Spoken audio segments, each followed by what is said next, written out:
So let's talk about, how did you sort of get discovered for Apur Sansar? Well, discovered is right. We were in Asansol those days, and my father was posted there. And we already knew that Manikda was already very famous. He had made Pather Panchali, he had made Aparajito. And there was this big hunt for Apur's wife, Aparna, young girl. So there were a lot of ads in the paper.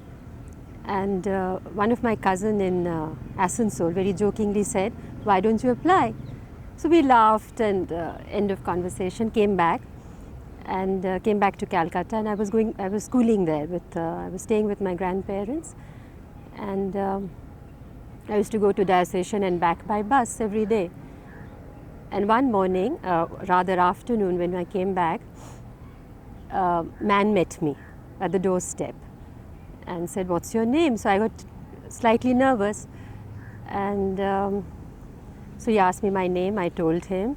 "What's your father's name? What's your telephone number?" At that point I got very nervous, but I was at the doorstep, so I was all right. And then I went, I told him. And then I think he contacted my parents. And anyway, Manikda had posted spies in front of all the schools, and they were following all these young people home. And thank God nobody was bashed up in the process. So my father, Manikda, spoke to my father, and he said it's all right, because by that time he was very famous. It was very prestigious thing, and the book Pather Panchali was widely read in Calcutta and very acclaimed. So all my father said was that do a proper screen test, and if you feel she's not up to it, for God's sake, don't take her. Don't make a fool of her or anything like that. So Manikda called me for a screen test. I went, and I stood there in front of the camera, and he said, "Turn right, look straight, look up, look down. Excellent, fine, cut." And that was it. And then I reported for work. Of course, I got a script beforehand. And I was 13, Ramesh, and I got a script. I got all my scenes in advance, every one of them. And then I reported for work. Did he talk to you about the character, or about what you were supposed to do when the first day you reported for work? Not the first day, but earlier he kept meeting me, and you know how intense his eyes are. He kept looking at me, but not once did he intimidate me or worry me or scare me. I wasn't at all, I was totally at ease. I called him Manikda, and his wife was Monkudi, and I was totally at ease. Only thing he said, "Don't wear skirts in front of me." And you look too young. Not very much, not in depth. He said, "Have you read the book?" I said, "Yes." Then he asked me, "Have you read the script, and do you have any questions?" So I said, "No." And that was that. And the first day he looked at me, he did my, supervise the makeup and all that, what I had to wear. Saris were personally selected by him. And that's it. What was the first day's scene? Can you talk about that, the first day? Yes, I remember that vividly. The first day's scene was when Apu brings his wife home to Calcutta for the first time. And the scene was that I enter the room and, enter my married life, for the first time.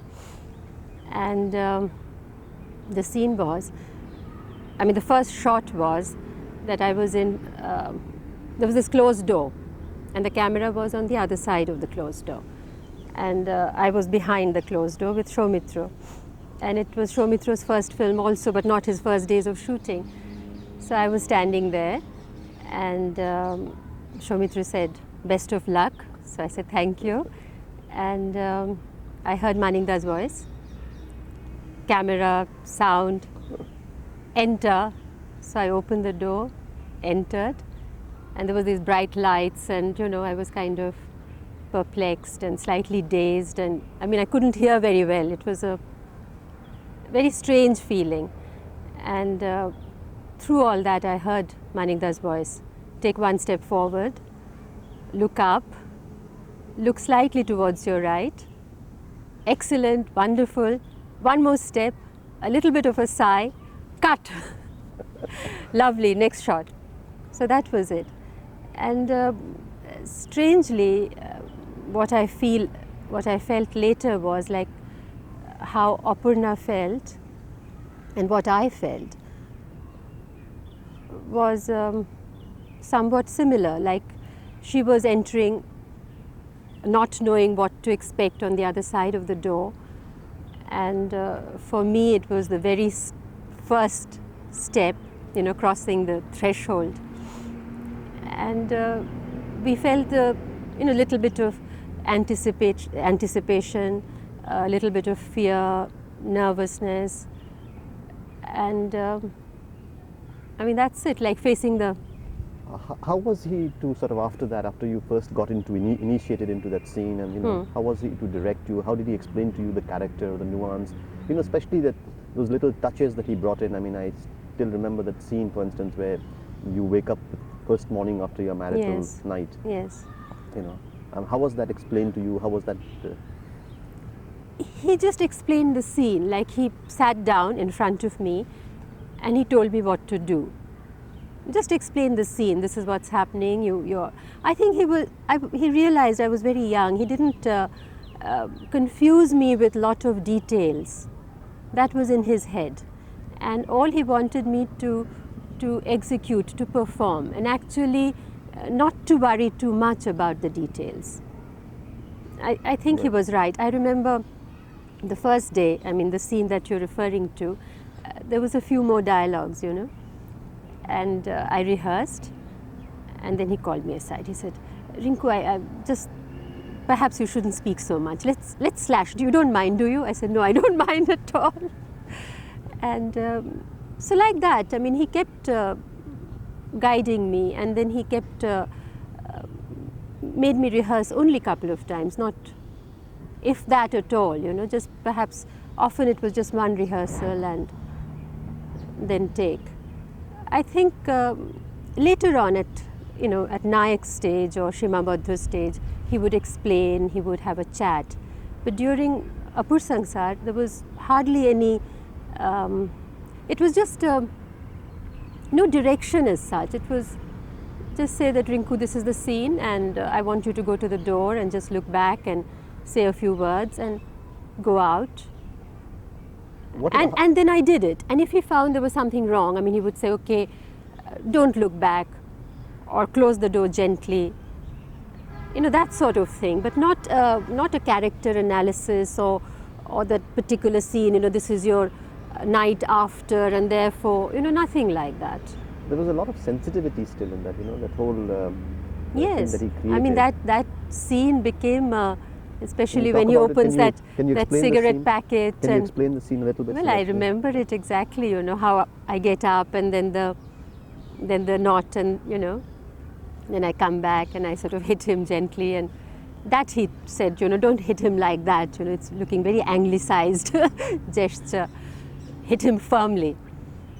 And then I go out, and then the chula, right? Yes, I haven't seen the film for a long time. That was Manikda's wedding present to us, Apur Sansar. And then the chula, then the railway track, right? Then I hear the train, then I come back. No, I don't come back. I'm doing it while he wakes up, and then he opens the cigarette packet and he looks and he sees and he smiles. And before that is the hairpin. That became, immediately the couple was endeared to the entire Bengali youth, I think. The world youth. The world youth, yes. And Aparna became everybody's. You did Apur Sansar, and I think the next film you did with him was Devi. That's right, yes. That's a character which again was, a bride who comes in, and yet here she goes under a psychological trauma. Yes. There is a. Yes. Can you talk a little about Devi and what it was, how you got that? Again, Ramesh, you must realize I was, Devi when I was 14, right? And now my perception is different. But at 14, my perception was entirely, I mean, it was like coming to work was meeting Shubroto. I used to call him Shubroto Kaku then, now I don't. And Purnenduda, and it was like family, Bhanuda, Anil Babu. It was, you know, and they would say, what do you want to eat? What do you want to drink? And I would just be there. Somebody would do my makeup, and I remember during Devi, Shubrotu, as usual, used to take hours lighting up, and I used to go to sleep. In that scene, you know, where when the mental breakdown had already started. And you remember the scene where the child comes in, the ball comes inside, and he's scared, and I call him, and he's terrified, and he runs away. So I used to sleep, and they used to wake me up, and I did my bit, and then went back to sleep again. And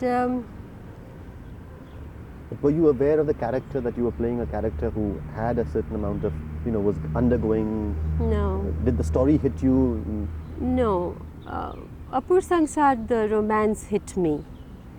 Devi, I felt instinctively that it was bizarre. You know, whenever the makeup, or whatever scene I was doing, I felt it. But in totality, no. I didn't analyze the character. I didn't consciously say that I'm,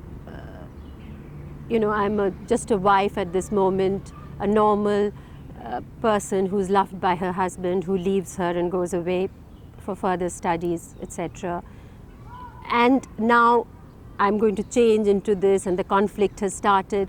No, I didn't plan. That was in Manikda's mind. I just went to work and worked every day, whatever I was told to do. You know, there was not a conscious, I didn't plan my character as such, no. You know that scene where Chobi Biswas comes and prostrates? Yes, yes. Can you describe a little bit of that? Because I can only tell you what I felt, because I suddenly felt terrible, because Chobida, again, an elderly person, and a great man in the film industry then. And I had known him, and I always touched his feet. Every day I touched his feet when I came to work. And suddenly, I mean, and not only touching my feet, the way he falls at my feet, I mean, it was terrible, and I felt it, you know, the withdrawal and the total shrinking of myself. And it came very naturally. Only thing, the scratching on the wall, the nail bit, that was done over and over again, because that particular Manikda wanted, you know, that clawing of hand, and that was elaborate, and that Manikda planned, and we all had to do it exactly the way he wanted. You know, the framing and everything. The rest was... And after that, you are then almost enthroned as a Devi. Yes, and yes. How did you feel? Because you, after all, come from Bengal, and you must have, you know, related to... Yes, but you see, what you're asking me is now what I, then I knew. But at that stage, all I felt was there. I think I felt what the character felt, really, that what is happening. You know, a little bit of perplexity. And there I used to sit all day practically. I used to sit in one place while everybody went about their business, and the camera was placed, and the lighting was being done. And a lot of people used to come and collect there. And one day an old man, and again a very old man, came and touched my feet and started crying and said, you know, I've got a very ill grandchild at home. Can you please do something? Can you save him? You know, so I mean that sort of thing happened a couple of times. In reality? In reality. While the shooting was in progress, you know, while not actually the shot was on, but you know, he had heard from somewhere. And so I used to sit there and feel very, very tired at the end of it, you know. But now that you look back, I mean, that was now your perceptions then were little, you know, as an innocent young girl. When you look back now, what do you think of that character, Devi, and what do you think of the whole scene, you know, your experience with Manikda and working? I mean, it was such a complex character, and it was such a beautiful film, and and I mean came so early in my life, you know, my very second film. I still consider that's the best role of my life, you know, and sometimes I think if had I been aware of the enormity of the role, would I have done it better? But I frankly think no. Now I understand the whole thing better perhaps, but then I was more spontaneous, I was nearer the age. So what I'm trying to say is that Maningda's casting, he takes people who really suit the role, and in certain roles he takes people who can perform also. I mean, where, like for instance in Devi, Chobi Bishwash's role needed performance, so therefore he was taken. And Maningda drove him crazy because that particular scene, you know, when he's pacing up and down with those slokas and the dream sequence, and it took a lot out of Chobida. But he did it. I mean, it was beautiful to see them work together, Maningda and Chobi Bishwash, who came from a very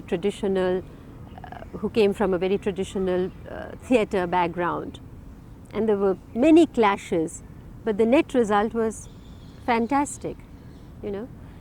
And let's talk a little about, say, you know, when the kind of, you talked about his casting. Yes. Let's talk a little about Maningda now. Do you think that the Tagore influence, as everybody says, a great deal? You've worked with him in so many films. Yes. What is your assessment of this, of the man? You know, it's... I've accepted Maningda as Maningda. I've never really tried to assess him, you know, as a person. And now that I think he understood Tagore, and I really feel I cannot judge him as such, Ramesh. You know, I really can't. But would you agree with an assessment that you know, he's sort of a Renaissance man, a man of such talent, you know, music, sketching? Absolutely. I mean, absolutely. I haven't worked with any director. I mean, he does everything himself. His scripting, the dialogues, the camera operation, the sets, costume, music, I mean everything. And the way he whistles, for instance, and even acting, you know, the way in Nayak, that scene, the last scene, the way he told Uttam how to, you know, I heard him say it and then Uttam did it. Uttam did it fantastically well, but not what I saw Maningda do. I mean, I've never met anybody with that kind of talent, who's so quiet, and you know, and with his intensity and his eyes, and especially when he directs children, the work he gets out of. And I have worked many times in other films with children, and how painful it is, you know, and how the directors cannot handle. And he every time first take okay. I mean, in Apur Sansar, Kajal, of course I didn't personally work with but I saw the work, and in Devi, that little fellow, in Aurane Din Ratri, that little fellow, I mean, they were brilliant. And you know, he would just sit down at their eye level, look at them, and just chat, and really not much explaining, just read out the scene and say, you know, I want you to do this, and always eye contact, you know. And they understood. And all the children in Maningda's film are so innocent and intelligent. You know, they are not just acting, but you know, they're so totally relaxed, and I haven't seen anybody in the films that I have worked take that kind of work out of a child. So, and in any other, like I've seen him work with total amateurs, like in Shima Badho's party scene, for instance. And he just makes everybody relax, and when you see on the screen, I mean, it's brilliant. You'll think that it's fantastic acting. But it's just that he has been able to relax you to that extent where you are yourself and you're not actually acting. And that's what he wants.